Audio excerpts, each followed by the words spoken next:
warahmatullahi wabarakatuh. Tuan-tuan dan puan, anda bersama dengan kami dalam program Memasak bersama PTJ at USIM, dan hari ini adalah giliran Jabatan Perpustakaan USIM untuk memasak.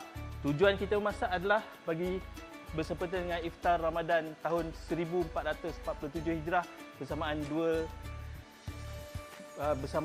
Mac 2 Mac 2026.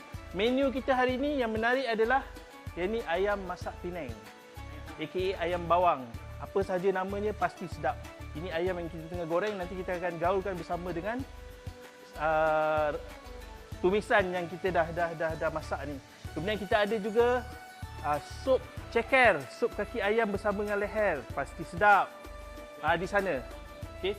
Kita juga ada jelatah, nenas campur timun, campur cili, campur carrot dan sebagainya. Walah, pasti sedap. Dan air. Jangan dilupa kita ada air Tropicana yang sedap dibuat oleh rakan-rakan kita berserta dengan kita ada pengat pisang dan juga kuih muih.